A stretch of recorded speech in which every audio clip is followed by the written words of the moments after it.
하나셈 B3 1주차 세자리수의 덧셈 첫 번째. 1일차 받아올림이 없는 덧셈. 그림을 보고 각자리 숫자끼리 더해서 덧셈을 해보세요. 263인 100원짜리 동전 2개와 10원짜리 동전 6개, 1원짜리 동전 3개로 나타낼 수 있고 200은 100원짜리 동전 2개로 나타낼 수 있어요. 그래서 얘네들을 더하게 되면 100원짜리 동전은 4개, 10원짜리 동전은 6개, 1원짜리 동전은 3개가 되지요. 그래서 263 더하기 200은 463이 되는 거예요. 그러니까 오른쪽 문제도 함께 풀어볼까요? 227 더하기 600은 227은 100원짜리 동전이 2개, 10원짜리 동전이 2개, 1원짜리 동전이 7개고 600은 100원짜리 동전이 6개예요. 얘네들을 합하게 되면 100원짜리 동전은 8개, 10원짜리 동전은 2개, 1원짜리 동전은 7개가 되지요. 그래서 227 더하기 600은 827이 되는 거예요. 이렇게 받아올림이 없는 덧셈은 같은 금액의 동전끼리 더해서 그 자리에 수를 써주면 돼요. 그럼 10쪽과 11쪽에 남아있는 문제들은 친구들이 한번 스스로 풀어보도록 합시다. 그럼 넘겨서 12쪽. 12쪽에 그림이 없지요. 그림이 없는 덧셈도 각자리 수끼리 더해서 계산을 해주면 돼요. 그럼 첫 번째 문제 함께 풀어볼게요. 326 더하기 140은 6 더하기 0 하면 6이 되고, 그 다음 2 더하기 4를 하면 6이 되고, 그 다음 3 더하기 1을 하면 4가 되지요. 이렇게 각자리 수를 각각 더해서 나타내어주면 326 더하기 140은 466이 되는 걸 알 수 있어요. 그럼 나머지 문제도 친구들이 이와 같은 방법으로 스스로 풀어보도록 할게요. 그럼 2일차 받아올림이 한 번 있는 덧셈 첫 번째. 그림을 보고 각자리 숫자끼리 더해서 빈칸에 알맞은 수를 써 넣으세요. 157인 100원짜리 동전 하나와 10원짜리 동전 5개, 1원짜리 동전 7개로 나타낼 수 있고 60은 10원짜리 동전 6개로 나타낼 수 있어요. 그럼 얘를 합했을 때 어떻게 되냐면 1원짜리 동전은 7개가 되고 10원짜리 동전은 11개가 돼요. 근데 10원짜리 동전 11개에서 10개는 100원짜리 동전 하나로 바꿀 수 있으니까 10원짜리 11개는 100원짜리 동전 하나와 10원짜리 동전 하나가 되지요. 그리고 100원짜리 동전 하나를 가져오게 되면 100원짜리는 모두 2개가 되는 거예요. 그래서 157 더하기 60은 217이 됩니다. 그럼 그 아래 문제도 함께 풀어보도록 하겠습니다. 264 더하기 70은 4와 0을 더하면 4가 되고 6과 7을 더하면 13이 되지요. 13에서 받아올림이 되는 1은 배그 자리 위에 조그맣게 써주고 13의 3을 10의 자리에 써줍니다. 그 다음 받아올림이 된 1과 2를 더해서 배그 자리에 3이라고 써주면 돼요. 그래서 264 더하기 70은 334가 됩니다. 이렇게 받아올림이 되는 수는 그 앞자리에 위에 조그맣게 수를 써서 헷갈리지 않도록 하면 되겠어요.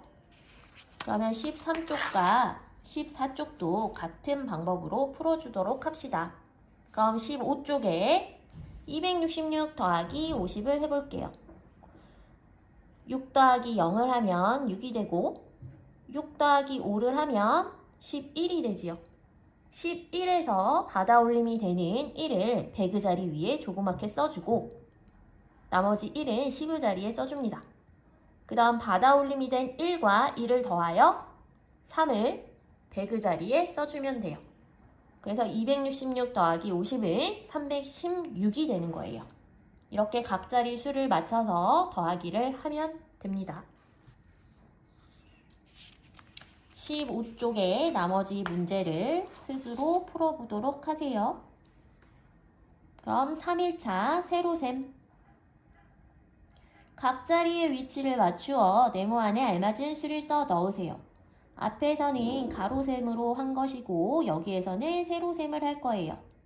세로셈은 1의 자리 뒤에를 맞춰주게 되면 나머지 자리는 자연스럽게 맞춰져요.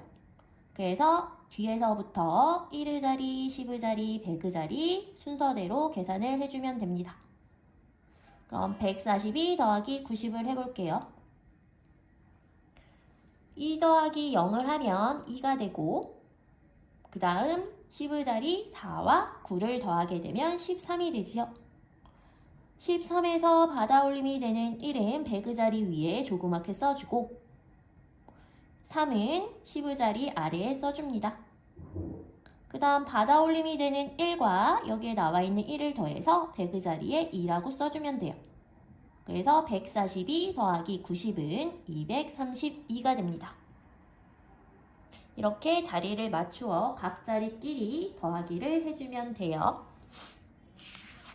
그러면 16쪽과 17쪽도 같은 방법으로 풀어보면 되겠습니다. 4일차 덧셈 퍼즐, 네모 안에 알맞은 수를 써 넣으세요. 다람쥐가 위의 길로 갔을 때의 결과와 다람쥐가 아래 길로 갔을 때의 결과를 각각의 네모에 써주면 됩니다.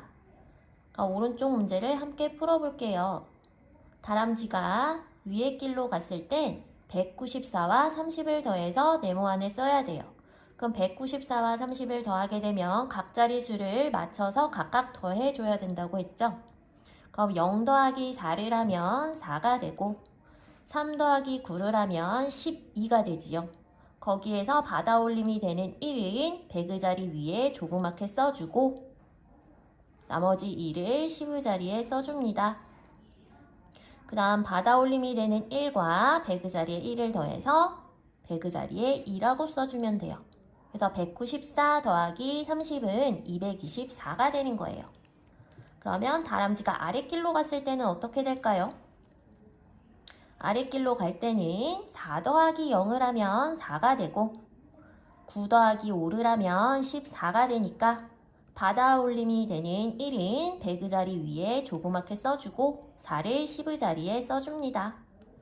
그 다음 받아올림이 되는 1과 1, 그 밑에 1을 더해서 3을 100의 자리에 쓰면 돼요. 그래서 194 더하기 150은 344가 되지요. 이렇게 위의 길과 아랫 길로 갔을 때의 결과를 각각의 네모 안에 써주세요. 그러면 그 다음 20쪽 올바른 계산 결과가 되도록 선을 그어보세요. 함께 풀어볼게요.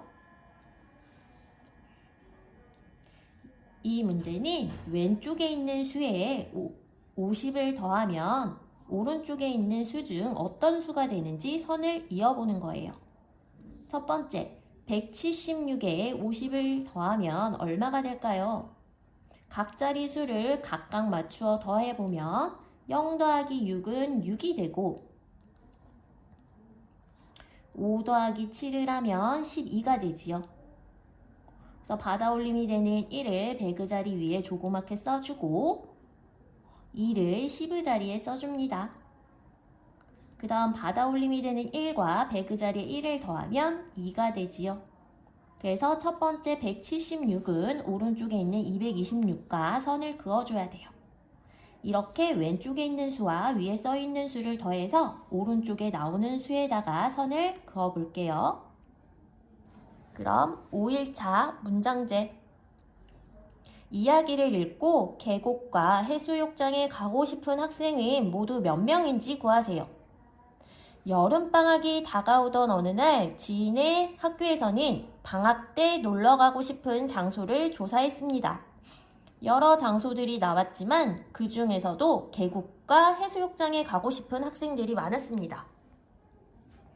계곡에 가고 싶은 학생은 184명이었고 해수욕장에 가고 싶은 학생은 270명이었습니다. 지희도 빨리 방학이 되어서 시원한 계곡에 가고 싶었습니다. 계곡과 해수욕장에 가고 싶은 학생은 모두 몇 명일까요?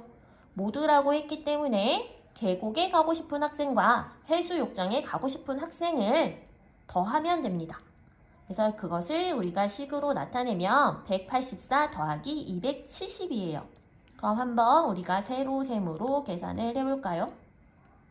자리를 맞춰서 써주고 각 자리 수끼리 더하면 4 더하기 0은 4이고 8 더하기 7은 15인데 15에서 받아올림이 되는 1은 배그 자리 위에 조그맣게 써주고 5를 10의 자리에 써줍니다. 그 다음 받아올림이 되는 1과 그 밑에 1과 2를 더해서 배그 자리에 써주면 되죠. 그래서 1 더하기 1 더하기 2는 4니까 454가 되는 거예요. 그래서 계곡과 해수욕장에 가고 싶은 학생은 454명이 됩니다. 그럼 나머지 문장제 문제도 문제를 잘 읽고 스스로 풀어보도록 합시다.